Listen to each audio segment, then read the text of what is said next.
Yes, you can copy this. Alright.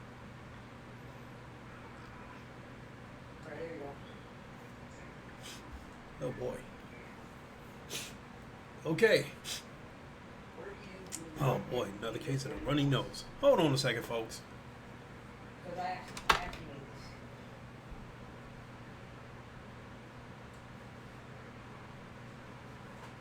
Not the model itself, like the avatar. I didn't make the model.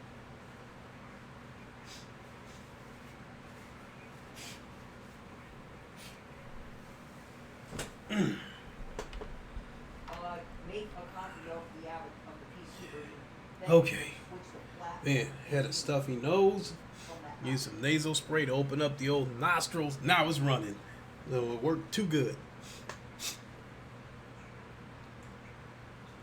All right. It is the Godfather of VR, the ageless wonder, the man Lincoln Clay, coming back at you with a Saturday live stream. How is everybody doing? Doing pretty good. It's the usual situation here. I'm sitting here doing a podcast. My son is in the next room playing VR chat on the Oculus Quest because he learned how to um, create avatars on the Oculus Quest where he previously did not know that. He might be on his way to becoming an engineer because he's starting to do stuff with the PC that I can't do. So I'm sure I could learn it, but yeah, he's surprising me with the stuff that he's doing on PC. So I was just sitting around indulging in VR content. Give a big shout out to Nat of 7 Degrees of Gaming. Am I getting Resident Evil 3 remake? Afraid not, Ascended. I'm so entrenched in VR that if it's any flat screen games that I'm gonna get, assuming that I do get them, it's gonna be The Last of Us 2 and the Ghost of Tsushima. I don't have any, Now the Final Fantasy 7 remake. I've never played a Final Fantasy game before, but wow, that looks amazing. And on the Final Fantasy 7 remake, the transition from the CGI graphics to the actual gameplay graphics is damn near seamless. So they did a tremendous job on that Final Fantasy 7 remake. VTids, how you doing? In Uncompetitive Rivals is where you race a drivatar whose time is slightly better than yours on a particular track. As they are AI, they don't try to flip you off the road at the first corner. What's up, Leaf? Try Forza Horizon. I'm not into that. I'm definitely not into the Forza Horizon stuff. I'm not into like that cross country racing and cutting across backyards and that kind of stuff. I'm just not into that stuff. I'm into sim racers. And Forza 2, I would have considered that a sim racer, but they got a little more arcadey over the years. So yeah, I tried the. I'm just not into those type of games like the Forza Horizons. If it was any kind of game, in my opinion, if there's any kind of game that resembles Forza Horizon, that if they still made it, I would consider playing it, and that would be Modal Storm. The Modal Storm game that was on the PlayStation 3 was actually a pretty fun game. If they still did that, I would love for them to. JD Max, what's up? I would love for like Sony to bring that game back in VR. The Modal Storm that was on the PS3. I would love for Sony to bring that game back in VR as well. But for the most part, I'm big into sim racings. JD Max in the house. Check him out. Check out his Twitch channel. He does a lot of sim racings on iRacing. I think I have just as much passion for racing as he does, but he does way more streams. He pretty much eats, sleeps, and breathes sim racing. So check him out on Twitch. So speaking of VR, I am thinking of getting a Rift in a month or two. Yeah, Leaf. I thought you were. I thought you were already working on that. Possibly seeing if you could find something on eBay or something like that. But or whichever route you go, I definitely wish you luck and hope you can get it. So, um, Leaf sounds like a good plan. Yeah, I don't think you'll regret it. Um, so definitely good luck with that.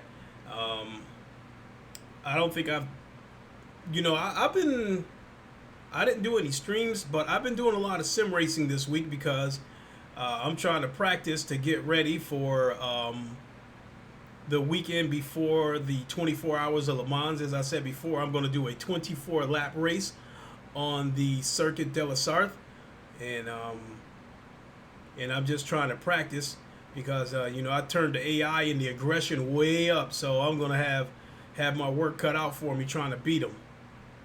You'll find one that fits your budget soon. There's so many options now. Absolutely. Speaking of VR headsets, I did want to say something that like VR headsets are getting ready to pop up a mile a minute. Now we're getting ready to head into that field where I think we're going to start in a couple of years. We're going to be flooded with standalone headsets. Right now, these standalone headsets, they're getting ready to come out, but they're for enterprise use, and I'm not really gonna cover that anymore. Yes, JD Max, I'm gonna do it on Project Cars too, because I think out of the racing sims that I have, I have on PC. I have Project Cars 2, Assetto Corsa Competizione, Assetto Corsa, Race Room. Yes, I think it's those four. And I think Project Cars 2 is the only one of those sims that I have that I know for a fact has Circuit de la Sarthe. Excuse me.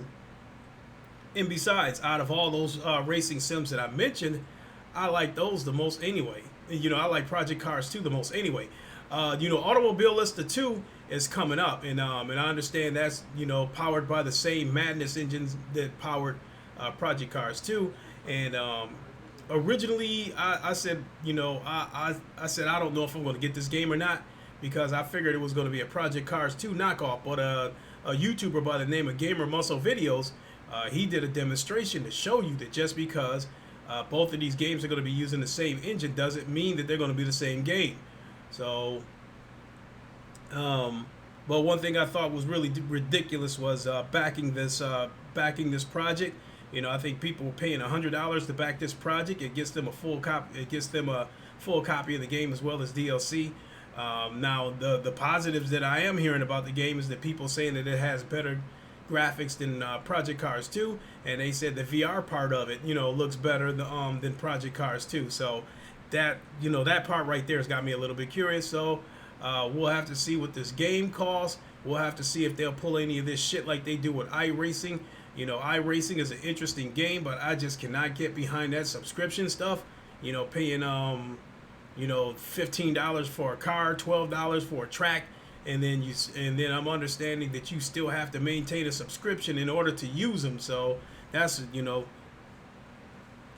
all the money that I would spend on iRacing, I can buy a lot of other games with that. So iRacing is cool to watch, but I'll have to pass on it. So I think people were saying that Automobilista 2 is probably going to come out in about a month or so. So, like I said, whether I get it or not, all depends on how much it costs. And if they try to crack you over the head with subscriptions after you pay for the game, if they go that route, then no, I won't be getting it. And then I already mentioned anyway that I got to kind of watch what I'm doing as far as spending money goes, because I got to try to recoup a whole bunch of the money that I spent over the past month. Uncompetitive. I don't like the idea of a Kickstarter asking for $100 for a game they don't have to deliver on. They'll probably deliver on this game because I guess they, a lot of positive things were said about their the first Automobilista. So I'd like to think they're gonna come through. So if they've already put out games before, then I trust them that they're gonna put one out. That they're looking for backers. But if they're a first-time person who's putting out a game for the first time, that's a catch-22. But on the VR side, that's where it gets a little bit sticky because a lot of these people are independent indie developers, and they probably don't have the funding, to get the ball rolling. So that that's probably why they're asking for backers and that kind of stuff. And you know, I don't know, in that kind of situation right there, depending on what kind of game it is and whether it fits your taste, I kind of think we kind of got to take the leap of faith and support these developers um, because these indie developers, these VR indie developers, they're the pioneers. They're the ones that, as far as content goes, they're the ones that's got us where we're at. Because, as of right now, indie games is what pretty much dominates the VR landscape. Now, as VR continues to grow and we're starting to get more and more big budget games, I think VR is far enough now that when you see a big AAA game come out, you can probably point back to one of these indie developers and said they did something like that before, but did it on a much smaller scale. So, we got to give props to a lot of these VR developers because they really, I think a lot of them have the talent, but they may not have the funding, and they're very creative. Cyber Dragon, what is good? Thanks for coming. And uncompetitive, you said $50 is my limit for funding a Kickstarter. I have done it once. I've never done it because, like, the closest I came to backing someone was this game Lo-Fi that's supposed to be coming out this year. And I mean, it looks like some Blade Runner type stuff.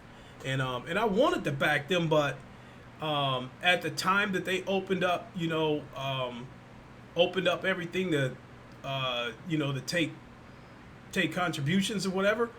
The game really didn't have much to it, except for being able to like tour the city. And my thinking was I'll back them once they have more content in the game, or I'll just wait until they're done and then buy it. So, oh, way back there, you said you think I would find Final Fantasy VII boring. I like it, the likelihood of me buying it probably won't, but it still looked interesting nonetheless. I mean, that's like the only other flat screen game besides, The Last of Us and the Ghost of Tsushima that made me say, wow, I might think about buying this, but I probably won't.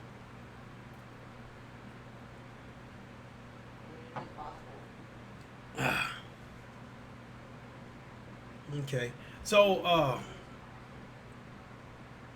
yeah, I've been indulging on a lot of VR content today. And as I was saying, again, shout out to Nat of 7 Degrees of Gaming. I was watching his podcast a little while ago, Looking for Unicorns. His Saturday podcast, Looking for Unicorns, I feel is similar to my Live from Wakanda, where he goes over the latest news, gives his thoughts and impressions on it, and interacts with the chat and conversates with the chat. So I don't know what time he does that show. I just know that he does it on Saturdays. So definitely follow him on Twitter. Check him out. But if you're Wanye, what is good? Damn, it's been a minute, Wanye. What's going on with you? So all this taking us into the biggest topic. All this sim racing stuff that I've been doing this week. Because in addition to practicing on Circuit de la Start to try to get ready for the 24-lap race that I'm going to do in June, I've also been trying out the other games too, most notably Assetto Corsa Competizione. And I will say this, the online part of Project Cars 2 and Assetto Corsa Competizione makes me say that GT7 has got to hurry up and get here. PLO, what's good? I ain't seen you in a while either. How you been? The online with Project Cars, like a lot of those races are already in progress. And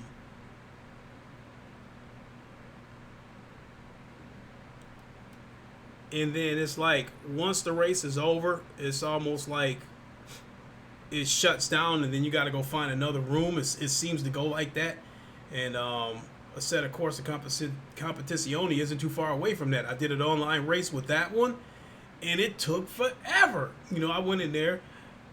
First it took 5 minutes to let me practice, and then spent like another 5 or 10 minutes trying to qualify for positioning, and then after all that crap was over, it was like another minute or two while they got the race ready, and then the race finally started. By then, I was just totally annoyed with it. So,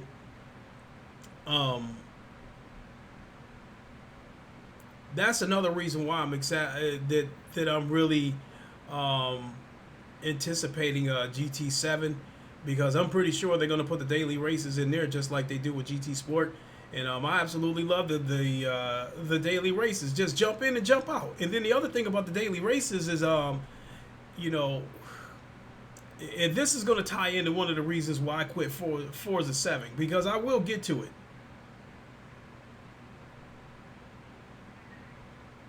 So you said, but that's how it is. See, but I love the way GT Sport is organized. Just like simply put, I like the daily races. And then I believe those daily races are running on a dedicated server because there's a countdown. Each race there's like about a 10-15 minute interval in between each races. So during that 15-minute interval, if you want, you can qualify for positioning, or you can just wait until the race starts. But the race is going to start at a certain time, regardless of how many people are in there. So I definitely like that part of it. And that's another reason why I'm looking forward to GT7, because I like getting it in and out with the daily races. And then another thing that I like about GT Sport is how they have other games, other sims have them too, but I love the rating system between your driver's rating and your safety rating, because as you get better, you'll get matched up with people on your level as far as the ratings go, and the better your race, the better your ratings, the better your chances are racing against people that have racing etiquette, that know when they can make a move or not. You got people battling for a spot, and these people that are way up here on those racing sims, they have enough sense to know whether or not they can take somebody. They might get behind them and slipstream them, and then they'll get on the side of them, and if they see that they can't take them before they get to a certain corner, they'll back off of them and stay behind them, and then wait for another spot on the track to make them move. So it's racing etiquette going on. And because of the penalty system and that kind of stuff, they can't be reckless either. So that's another reason that I'm looking forward to GT7. There's penalties in Project Cars, but I mean, I got hit with some penalties where I'm like, what the hell? You said, but I feel your pain, JD Max, exactly. I'm going to get to this Forza 7 here in a moment, because I'm just saying that this is all this stuff that I'm talking about right now is what led me to this subject. Let me see, uncompetitive. The multiplayer lobbies take way too long to fill up in Forza 7, only for you to get run off the road at the first corner by jerks. Those are people that's dive bombing. The first corner, most of those people are dive bombing. It's not. Those are people that just don't know how to race because they're watching the cars and not the road. So it's like monkey see, monkey do. First car that dive bombs, 2 or 3 other cars are going to follow him off the road because they were watching him and not the road. With people who don't know how to race, dive bombing is a huge problem. But I'll get to that a little bit more uncompetitive when I get deep into this Forza thing. I'm a person that when I come up with an idea for a podcast, I give credit to where it's due as to what inspired me or gave me the idea to do a podcast or a show or what have you. And what brought about this one was there's a YouTuber who goes by the name of Super GT, and he does a lot of racing streams. You know, most of his streams are on GT Sport and Forza 7. He also dabbles around with a few other games too, but GT Sport and Forza 7 is where he does most of his stuff. And earlier this week, he put out a video where he said this might be my last Forza 7 stream. And I said, let me check that out. Let me see what he's talking about. My initial thought was that, you know, he wasn't going to do it anymore because of all the bull crap that goes on within the game. But he said it's more of a situation where he's going to be dialing it down because he's ready for next generation, you know, and he's just ready to move on over. He's ready to move on to Forza 8. So, not so much of the crap that goes on with Forza. So, but that's what I initially thought that he meant, that, you know, he was frustrated with some of the things that was going on. So that's what gave me the idea to go ahead and do this podcast today, because I look at all the racing sims that I mess around with, and I think about the things that I do like and I don't like about these racing sims.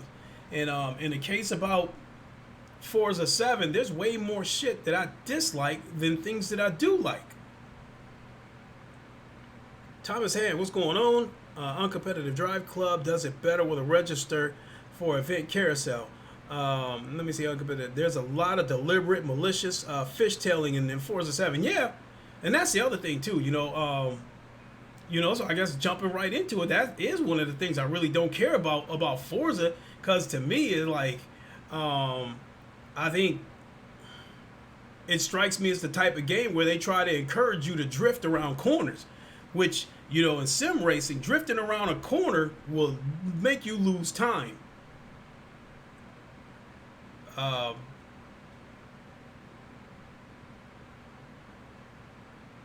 For as fast as those cars are moving, you do, in my opinion, have to finesse those cars through those corners. You smoke those tires coming out of a corner and try to do some Fast and the Furious shit coming out of one of those corners, you are going to lose a lot of time against people that know how to race. So, Forza 2, I like Forza 2 was like, before Forza 2 came along, my favorite racing game was Project Gotham, and was Project Gotham 2 and Project Gotham 3. You know, Project Gotham 2 was on the original Xbox. Project Gotham 3 was on the 360. I liked them both. I thought they were both great games. And then Forza came along and just like changed everything, because it was like the first, what I felt was the first real sim racing game.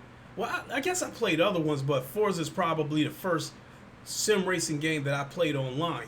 And then the ability to be able to customize your car, paint these cars and stuff, and then sell these cars at an auction for in-game money. I thought that was I definitely thought that was innovative. So I spent countless hours on Forza 2, but over the years, I thought the Forza franchise became more and more arcadey to try to appeal to casual gamers. So that was one of the things that started me down that road of playing the game less and less. Thomas Hand, Forza is full of bananas. GT has the players. I agree. And so with this particular Forza right here, by the time this Forza came out, I was already kind of done with the Forzas anyway, because of how arcadey the games had gotten. And but one of my Xbox friends, he wanted to try to round up the crew for old time's sake, and he was like, let's get together and run Forza the way we used to on Forza 7. And I'm like, man, I'm done with Forza. So so he bought me a copy of Forza 7. Now, I didn't have to pay him back because it was a gift to me, but I paid him back anyway. And I bought that Fast and the Furious car pack, which I think was a waste of money, because that pack was full of hot rods that couldn't handle worth of shit.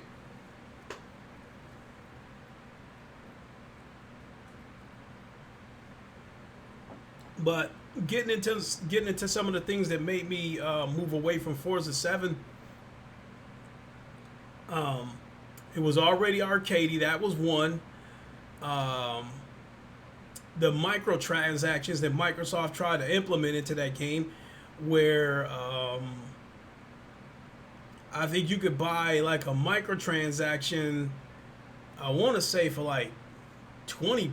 I can't remember how much it cost, but the microtransaction was only good for like 25 races. In this microtransaction, I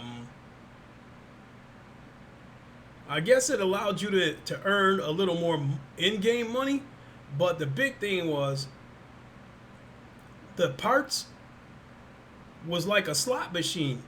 You know, at the end of each race, you would get parts, and it might be parts for a car that you don't even own because they would just give you random stuff. You know, just like those Battlefield cards, like those star cards on Battlefield 2, where you just flip the shit over and just see what they gave you.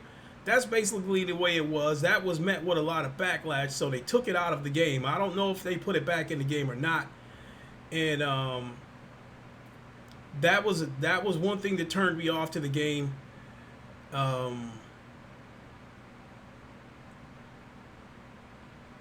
don't think it had a lot of actual race cars. It was full of production cars.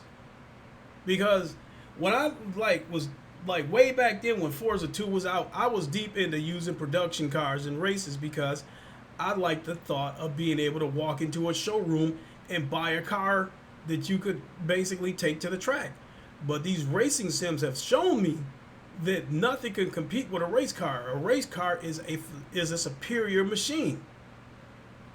You know, you may have some like a Bugatti, or I think like that new Koenigsegg that just came out that I think does 310 miles an hour or some shit like that. If their specs and their performance are, you know, real time, true to life specs, they still don't compete with a race car. You know, you got that Bugatti Veyron. I don't know about the newer ones, but like that last generation Veyron, I think those cars topped out at like 270 something miles an hour, but they had to govern it so it wouldn't go over 255, because I guess like when you get up to like 270 miles an hour, the car got unstable. So they had to govern it to keep it down. But on these racing sims, you put a production Bugatti in there with a race car, and it's just no contest. I mean, those race cars cut through corners like a knife, and production cars are leaning way over here and sliding around corners. You hear the tires crying and stuff like that. So, and then with production cars, the braking just isn't there like race cars. That's like with a production car, you have to slam on the brakes well in advance, like way in advance before you get to a corner. Whereas like a superior race car, like these LMP race cars that you might see at the 24 Hours of Le Mans, these cars go from 200 to 0 like that. You know, they got superior brakes. So that was another thing about Forza. To me, it was like way too many production cars, and from what I was seeing, not enough race cars.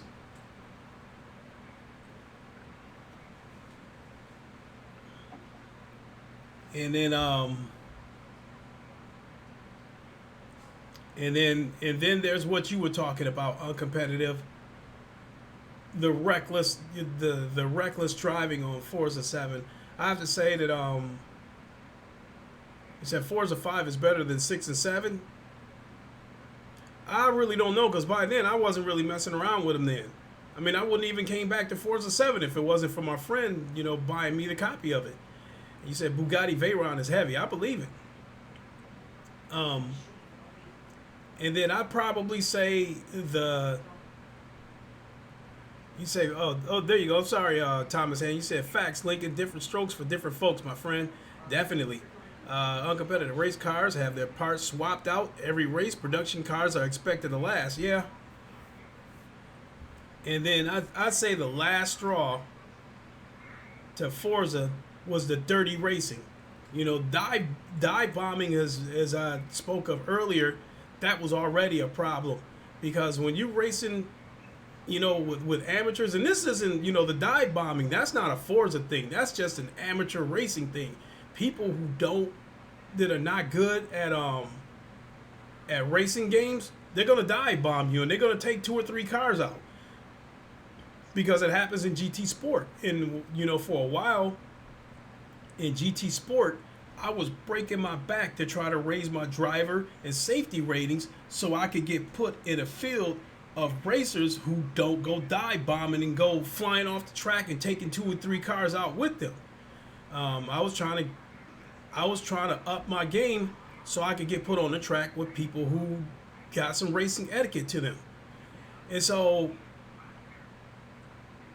that's one of the problems with Forza was the dive bombing, as I'm talking about. Is like because of the dive bombing, that's how I won half my races on Forza. I already knew that when you get to that first corner, there's going to be a huge pileup. So basically, all I would do is say, okay, this is where I think the wreck is going to happen. This is the route that I'm going to have to take to get through that wreck or go around that wreck. And then once I get past that wreck, if I happen to be in first place, then I've won the race. Because since I'm on a track with a bunch of amateurs, they're going to fly off the track and wreck and everything else like that trying to catch me. They don't understand the concept of just because they think you have to see the car in order to catch up to the car. They don't understand the concept of lap times. That if I turn in a 1 minute lap and they turn in a 55-second lap, if that pace keeps up, they will eventually catch me. They don't get that concept. The only concept they know is if they don't see you, they feel like they got to put their foot to the floor in order to have a chance to catch you. So they feel like they feel like they haven't caught you until they see you. Thomas said GT Sport found a way to deal with cheats. Yeah.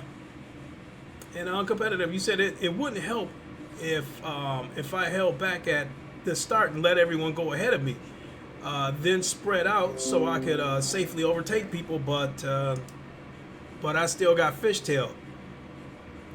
Oh, thanks, Sony. What is good, my guy? Like uncompetitive, that philosophy right there was the same philosophy that I took. It's okay when you're on a track full of amateurs because you know there's going to be a big pileup, and if you can get through that pileup, if you can get through that carnage, okay, then you got a good chance of having a podium finish. But on games like iRacing, and I dare say a Assetto Corsa Competizione, there's you don't see any of that stuff. You don't see any pileups at the first corner and stuff like that. These guys are good. These guys are paying I think iRacing is fairly expensive, a little too rich for my taste, but I watch enough of those videos to see that people that play that game are good. So trying to fall back and wait for a wreck in like iRacing, that'll be your death. You will not catch them. You have to bring your A game with iRacing. And I watch JD Max, and there are times where he goes around a corner and I'm saying to myself, JD, give it a little bit more gas, press it a little bit more, push it a little bit more. But that's enough to make you lose control of the car. And if you spin out, that's it. You can forget about coming back. And that's another reason why I've been practicing so hard on Project Cars 2 to get ready for this 24-lap race here in June, because I did a dry race, a couple of days ago. I spun out, but miraculously I was still able to. I came from 16th place to 6th place miraculously. But because this is going to be a 24-lap race that I'm going to do in June, I think it's imperative that I feel like I need to just stay with the pack and just, if I'm going to pass cars, do it at parts where it's low risk and try to take cars one at a time. Don't try to get to the front of the pack in one lap. So I'm trying to practice to run a smart race. But coming back to Forza, I talked about the I just got in, Clay. Why not GT Sport? Oh, I love GT Sport. All things Sony, I love GT Sport. Even I still play the VR part of it, even though it's just time trial or 1-on-1 versus the AI. I'm talking about why I don't play Forza anymore. You know, and I already talked about the game is arcadey. They have microtransactions, and then the part that I'm talking about right now is the dive bombing. For those who don't know what dive bombing is, that's when, you know, at the beginning of the, not necessarily the beginning of the race, but you're on a straightaway and you come to a corner, a very sharp corner that requires you to brake really hard. Some people don't watch the road, or they don't anticipate how sharp that corner is going to be, and when they hit the brakes, they fly right off the track. And if they're right in the middle of a pack, they end up taking 2 or 3 cars out with them. You know, that's dive bombing. That's a big problem when you're racing against a bunch of amateurs, you know, against a bunch of casuals who are not that good at racing games. So that was another reason why I quit messing around with Forza. But the biggest reason of them all, this story I'm about to tell right here, this was the final straw. When this happened to me, I shut the game off and never came back to it. I was in a race. I want to say I was in about 10th place. I passed the 9th place car, and I was catching up to the 8th place car. I got in his slipstream, and I was catching up to him. He started trying to zigzag, you know, to try to keep me out of his slipstream, but little did he know that that was actually slowing him down. One thing people don't know about racing is when somebody's in your slipstream and you start zigzagging to try to evade them, you actually slow down. And that's the one thing I did not know about racing, is when you get caught up in a battle with somebody and all this shit, you guys are actually slowing each other down, and the pack is actually getting away from you. So you don't want to get caught up in a battle with somebody. If somebody's slipstreaming you, you can't stop them. Let them go past you and get behind them and stay in their slipstream, and then just pick your right spot where you can try to overtake them. But no, you know, so this guy was weaving all over the place to try to stop me from passing him and trying to get me out of his slipstream. So I just kept a straight line while he's, you know, going like this. And I'm thinking to myself, okay, when the moment's right, I'm going to make a move on him. So he stopped weaving all over the place. He moved over like this. I got around him to go on the side like this, and he smacked me right off the road on purpose. And I said, that was absolutely despicable, because that was absolutely blatant. It was absolutely dirty. And then the fucked up part about it was, I felt like you have no chance of winning a race. You're going to finish up the race in 8th place or worse. But rather than try to win the race or try to up your own position, you're more focused on the people. You're more worried about the people behind you than the people in front of you. You're more worried about trying to take anybody out that passes you rather than try to catch up to the cars in front of you. And I was like, these people in Forza have a low-hanging fruit mentality. They go after the fruit at the bottom of the tree, the shit that's been sitting on the ground and got ants and shit like that crawling all over it. And I said, that's it. I'm absolutely done. When that dude smacked me off the road, and then on top of that, in Forza, there was no penalty system in place at the time when this happened to me. And I don't think there was a way where you could turn off, you know, where you could put like a ghost mode in there. Because like GT Sport, for instance, when a car starts going out of control and starts sliding and shit like that, his car turns into a ghost, so you can drive right through him. At first, I didn't like that because I felt like that took away the realism. But after being in a race with a bunch of amateurs and casuals and shit like that, that ghosting, if you try to turn a record lap in, then yeah, that ghosting thing is a good thing, because somebody gets out of control, you can drive right through them. Uncompetitive, I would get repeat. Let me see here. Oh, PLO, let me come back to you.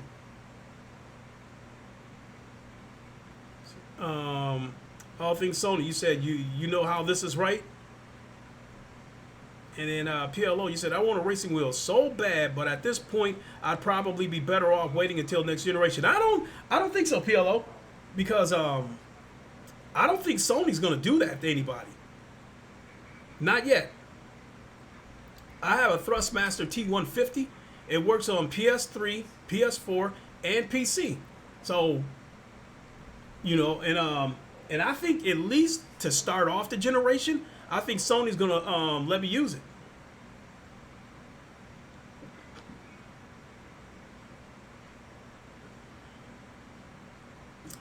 You still kind of lost me right there. All things Sony. Like I see you.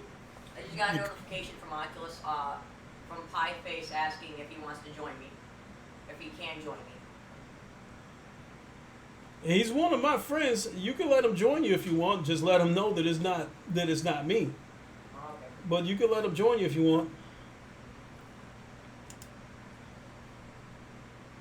Okay, sorry about that, folks. Let me come back to these comments. Let me see all things Sony. You say you know how this is, right? Or you know who this is? Yeah, I know who this is. All things Sony. But I just refrain from using your real name. You know, but I know it's you.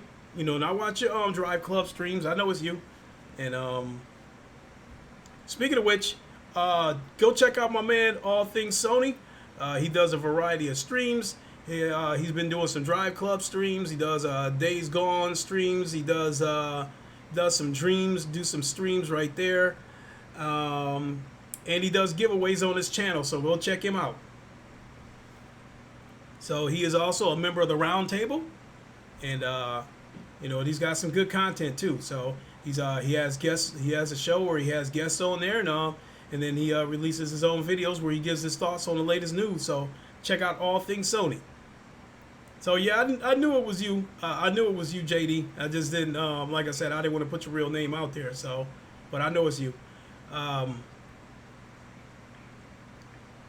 Let me see. Uncompetitive. You said I would get repeatedly rammed by someone from behind who was jealous of my racing line. That's the scariest thing right there. You know the scariest thing on these racing games is when you're on a straightaway and a guy who doesn't know how to drive is in your slipstream and he's right on you. You already know the minute you hit the brake to try to get ready for a corner, he is going to rear end you and take you off the track. And that was the final straw right there. So when that happened to me, when that guy knocked me off the road, I instantly got up, walked to my Xbox, hit the eject button, popped the disc out, put it in the case, close it, and that was the end of it. I never opened it again. And then the Xbox that I was playing on at the time, I gave it to my nephew, and I gave him Forza Motorsports. I gave him my copy of Forza Motorsports to go with it. Now, the crazy part about all this shit that I've been complaining about Forza Motorsport 7, if they brought that game to Steam and it had VR support, I would pick it up again. Because I'm interested in just about all racing games that are in VR. I'm interested in just about all of them.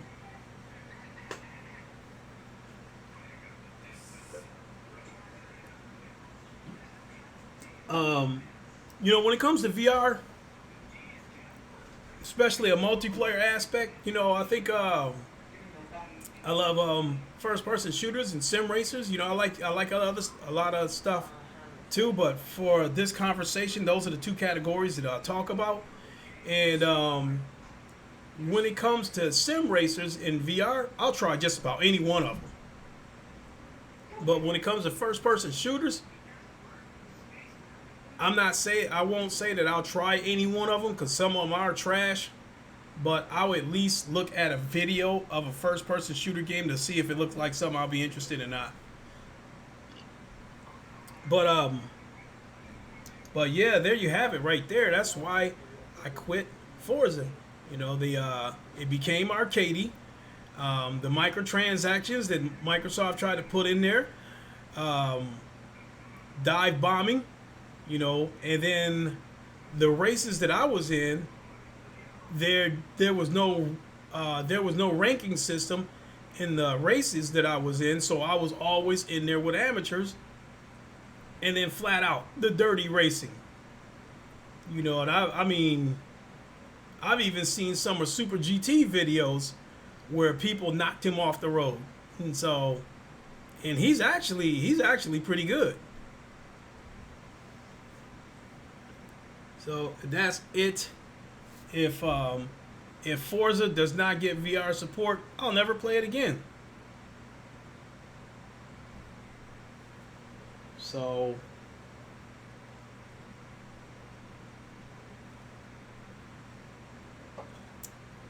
but that's with just about any racing game though. If it doesn't have VR support, I'm not interested in it. I'm just being specific about why I quit this one. It's just all that garbage. But let me see. My son's on a Quest now. He learned to do some things with the Quest that he previously couldn't do. So now he's playing VR chat on the Quest, and if he's doing that, that's probably going to free up the PC. So, so I might possibly do a race today on the PC. More than likely, it'll be Project Cars 2. A set of Corsa Competizione. I love those GT3 cars because that's what that game is about. Just ACC for short is based on the GT3 cars on the GT3 category. But I do not like a lot of those tracks. A lot of those tracks got a straightaway about this big, turn, straightaway this big, turn, straightaway. You don't really get a chance to stretch those cars out, you know. And when you do come across a straightaway where you can try to open the car up, you don't have enough room to try to overtake somebody. So these races, these GT3 races on a set of Corsa, because of the kind of tracks they're racing on, to me, is not really a spot of where you can overtake somebody. I feel like it's more of a situation where you just stay behind somebody and breathe down their neck and hope they fold into the pressure and make a mistake and go off the road, and then you can go past them that way. I don't like short tracks like that where you have to rely on somebody to go off the road in order to get past them. I like wide tracks where you have enough room to figure out. You out of here, Thomas? All right. Thanks for dropping by. Appreciate it. Uncompetitive, you said, I think Forza 8 will have VR. I think it will have VR if it comes to Steam. You know what? Uncompetitive. Here to me, you know, because I think it's going to be a couple of years before Xbox gets on board with VR. Because like I said, it's a situation where Microsoft don't want to put in the work to help build VR. They want everybody else to do the work and then come in and try to cash in on it. You know, I talked about that shit before. How you got a bunch of people building a pool. You got a bunch of people that's digging the hole, that's laying the cement down inside that hole for the pool. They filled the pool up with water. They put the diving board on there. They put the chlorine in there, the filtration system, and all that shit. And then Microsoft wants to come and jump in that pool after everything is done. Microsoft don't want to build shit. Microsoft, they're opportunists. And they're going to do the same thing with VR. They're not going to do anything. They're not going to put in any work to build VR. Sony earned their spot with VR because they helped build it. They didn't wait for the shit to get popular and then cash in on it. Sony is the reason why VR made a huge leap. Xbox Series X VR in 2025, uncompetitive. I don't. You said great. Now I want a pool. Yeah, Microsoft will be there to jump in there after you build it, JD Max, but they're not going to help you build it. They'll just come and swim in it when it's done. PLO, do you think GT7 will come with VR on release? Yes, I do believe it'll come with VR on release. My question is, I need confirmation of full VR support, not the shit we got right now with GT Sport. This time trial where you're the only one on the track or one-on-one versus AI. I need full VR support. In other words, I need to be able to race against a full grid of cars, whether it's offline or online. I need to be able to race against a full grid of cars. And that's the biggest reason why I'm on these PC VR games so much. That's the reason why I'm on Project Cars 2 so much. If GT Sport would have had full VR support, I can't say that I would have bought all these other games over on PC.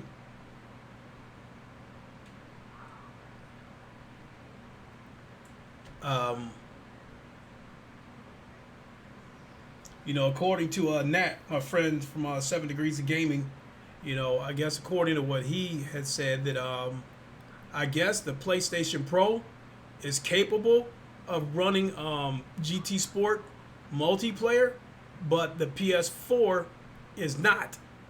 And Sony did not want a situation where people on the Pro would be able to do more things feature-wise than the PS4. So that's why they didn't put the VR multiplayer in the game, because the PS4 is incapable of doing it, but the Pro is. But so I guess they wanted to keep the parity between the PS4 Pro and the PS4. And I was saying in his chat, I hope they do not try to carry that parity over to the PS5, because I'm telling you, if they pull that shit, if I buy the PS5 and I buy GT7 and we get the same shit that we're getting on GT Sport right now, where it's one-on-one versus the AI, or it's VR time trial, where it's just me, on the track by myself, on the consoles that they're supposed to have anywhere between 9 and 13 teraflops of power, and they wouldn't be able to get that shit right on that, I'm done. I'll sell that PlayStation. You said VR altogether is just too much for current gen. That was my original belief to begin with, right there, JD. I had always felt right from the get-go that the the hardware is limited, because that's I don't know if it's a case of the PS4 and the PS4 Pro both being limited, or the PS4 holding back the Pro. I don't know what the case is, but one thing you cannot deny, that there is a lack of multiplayer games on the PlayStation VR. There's a lack of first-person shooter games, and there is a lack of racing games on the PlayStation VR. If it wasn't for those three factors, like I said, I probably wouldn't have bought a PC. At least not at the time that I did. I probably would have waited much later to buy a PC. But I've said that before, that I bought a PC because of what the PlayStation VR lacked rather than what PC VR offered. But again, let me reiterate that. If I buy a PS5 and I buy GT7, and when I get to the VR part of it, if it's 1 versus 1 against the AI, or it's VR time trial where it's just me on the track, and you got a console that's supposed to have as much power as everybody's, rumoring, I'll sell it.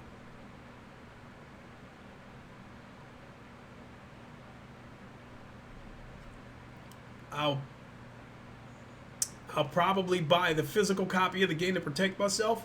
So if it ends up being that bullshit that I just said right there, I'll sell the physical copy of the game. I'll take it to GameStop, trade it in, take a hit, just take whatever they give me for it, and then I'll sell that PS5. And then I'll come back and get one when they get the kind of VR shit that I want to see on there. So while I love PlayStation VR, they better not fuck this one up. So, PLO, I wish Sony would let go of that restriction already. Yeah, all things Sony. GT7 is going to be revolutionary with ray tracing. It's going to make material, environments, and weather and time of the day much easier for dev, as well as speed up dev time. Yeah. PLO, PSVR has Dirt Rally, fully playable in VR. Yeah, I mean, because for one thing, you're racing against the clock rather than racing against other people. Because I do believe that you're on that track by yourself.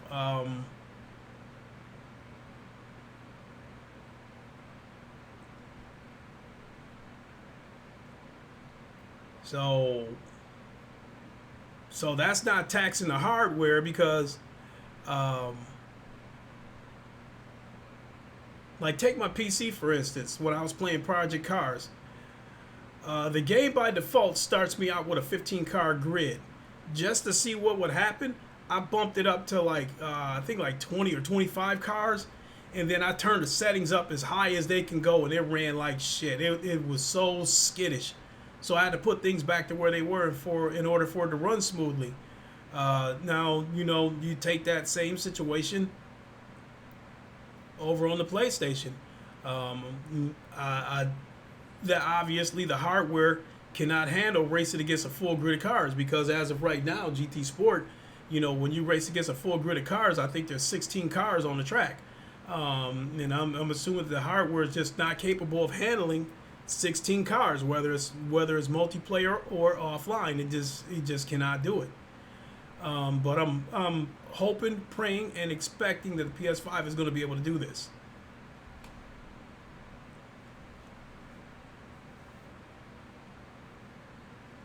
So, but I will say that when the PS5 comes out, if GT7 has full VR support, where I can race against an entire grid, offline or online, GT7 will probably be my racing game of choice. When it comes to racing games, that's probably where I'll spend most of my time, because we're going to get up to date graphics, all that stuff is just. So while I want confirmation of full VR support, I am absolutely excited for this. Oh boy, I need a drink.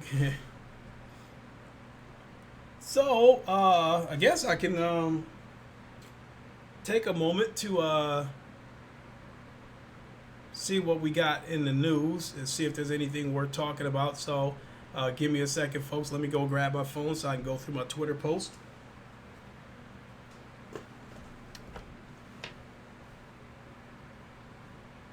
Did Pieface join you? No. I didn't answer the message.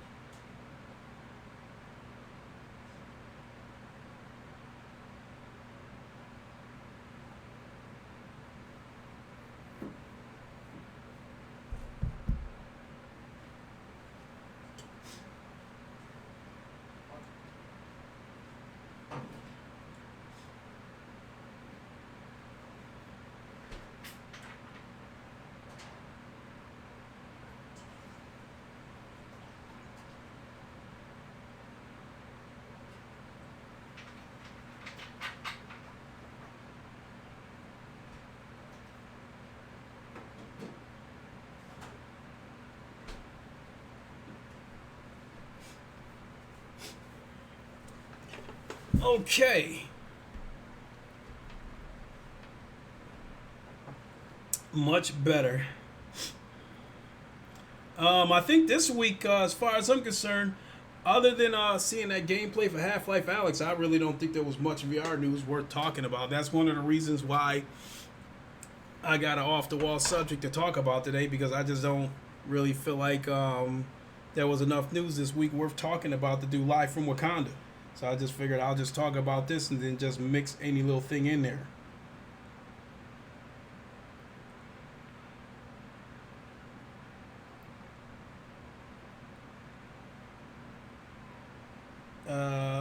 Let's see. Gamer tags live doing Hell Split Arena.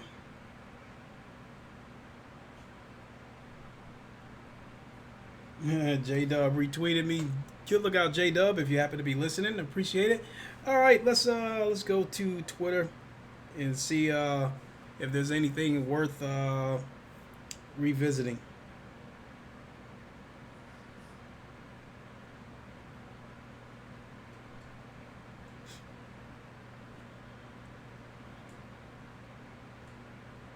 See, Facebook suggests rejected Quest devs to join Oculus Start. I'm not really even going to read this. Basically, the developers of Crisis VR Brigade, I believe that's the most downloaded game on SideQuest with over 72,000 downloads. They submitted the game once for the Oculus Quest and got rejected, so I guess they tried to go back and polish the game up some more.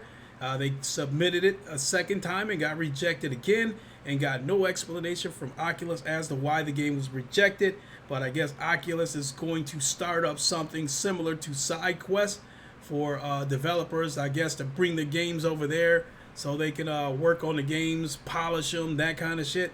So it's got people wondering if SideQuest is going to be doomed or not.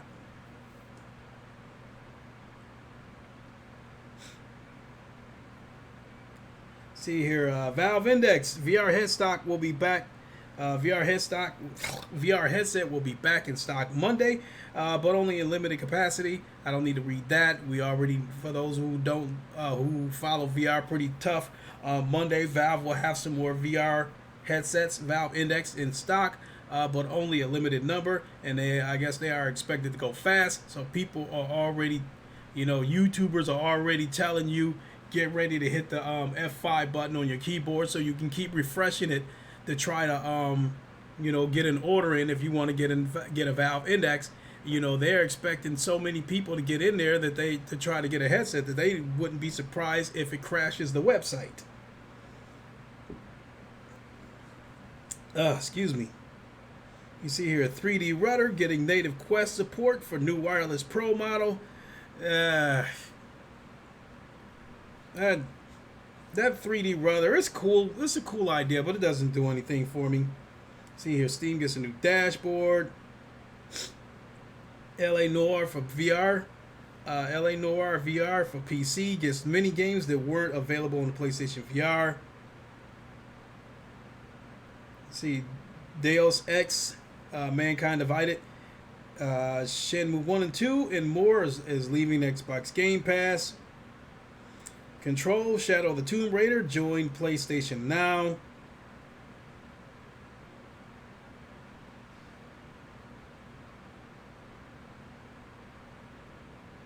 And I think that was the other thing. 4 days ago, I opened up the Steam app on my phone, and the first thing I saw was an advertisement for Death Stranding coming to Steam. I mean, we already knew it was coming to PC for a while, but that was the first time I actually saw it advertised on Steam. So, and I think that's about it. I really don't have anything else. So, looks like my son's still monkeying around on the Quest. So, I think I'm going to take a minute to recharge my battery after this podcast. And then from there, I am going to do a stream today. It's just a matter of whether I stream something on PC or whether I stream something on PlayStation. So, as far as PlayStation goes, the only thing I really feel like playing is Firewall. I mean, as many games as I got on PlayStation VR is not much else right now. I mean, everything else that I like, I've already played it. As far as story-driven games.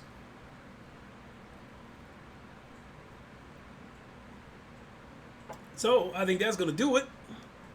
So, look for me to do some kind of stream on PlayStation VR or PC. Thanks for tuning in, everybody. I think that's about it. I also want to let everybody know to make sure you check out the VR link tomorrow with Gamertag VR, 7 Degrees of Gaming, and Salsa Ketchup. I guess they're going to have a surprise guest on there, someone that everybody knows. So I'm really curious to see this myself, so I will definitely be tuning in and maybe even be in the chat. So, and I think that takes off at about 2 p.m. Eastern time. So, with that being said, I'm going to go ahead and boogie on out of here. Thanks for tuning in, everybody. Give y'all the Wakanda salute. Wakanda forever. And I will catch y'all in a little while. Deuces.